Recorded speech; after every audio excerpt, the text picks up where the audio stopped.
So the first poem is nkwagala mu ngeri yange. Nkwagala mu ngeri yange, mu ngeri ey'okukuyita owange, ate mu kiseera kitono n'enkuta, kuba oli kyakulwanyisa. Onkuba onzissa ebikompola okuva mu maaso go, kyebava bagamba wandoga, kuba sikoowa kukulojja. Mu tulo bwe nzibiriza, eyo nayo jja oyokya.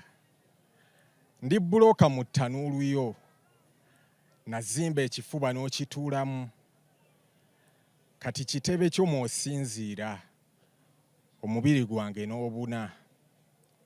Ombuna nga nnamusuna, mu musaayi, mu misuwa.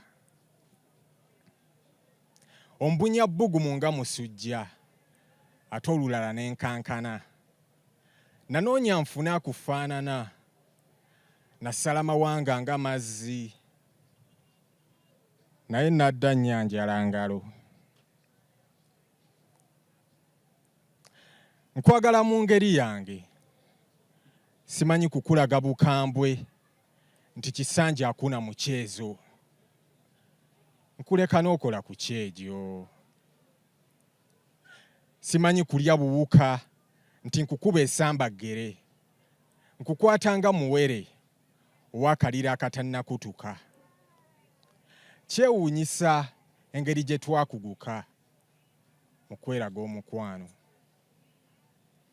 Buli lunaku ngwa buto mu mukwano omungi naawe, nga njuba eva ku mabaati, nga nkuba eva ku mabaati. Naye mazima nalya ki? Nnyingo z'amagulu gange, kati ntudde entende, mbeerere ddala wuwo.